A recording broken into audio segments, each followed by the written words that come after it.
Hello, Lods. Good morning. Ito na yung update sa bagong taon, idol. Ayun yung nakaraan, yung doon banda. Ayun yung kinuha ko ng vlog. Yung sa may Tarinting Beach. Ngayon, dito kami sa unahan, mga idol, kasi ang daming tao doon. Tsaka wala na, puno na yung mga yung mga cottage doon. Ang dami talaga.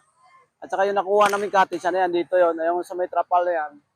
Ayun yung mga cottage na nakuha namin, idol. Ang mamahal ng cottage, idol, 500. Buti, tawaran namin ng 400.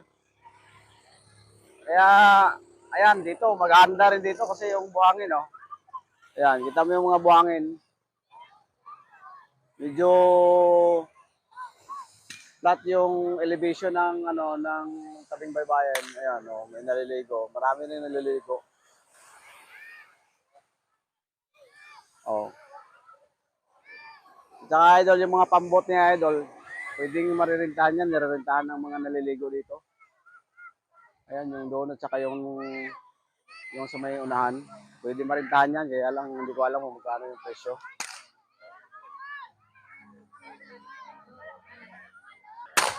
At ito na yung natira, idol, sa mga handa kagabi, idol. Sama ng aming kapitbahay. Kaya dito na sa baybay, dito na sa baybayin, pinagtapos yung New Year, idol. Yan na naman ang sa mga Pilipino, yung yung pagkatapos ng New Year, ng New Year's Eve, pagka umaga, diretso agad sa baybayin, tsaka dadalhin yung mga natitirang mga pagkain, at saka doon magpipiknik at saka maliligo. Tent na nirerentahan namin, idol. Ayan, ganito yung assembly, idol. Oh. Ayan, hanggang doon, mga siguro nasa 10 metro ang haba.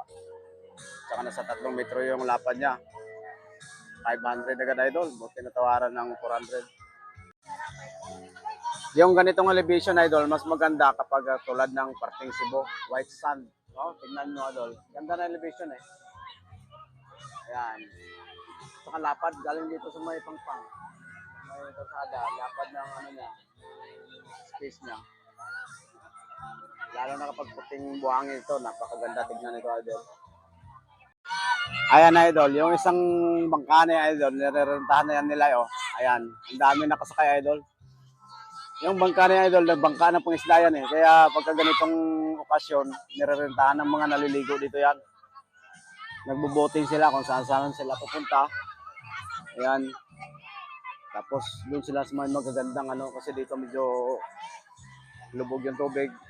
Doon sa may bandang kalagitnaan o doon sa may unahan kung saan sila makarating, depende sa usapan ng mayari ng bangka at saka yung nagre-renta kung saan sila pupunta.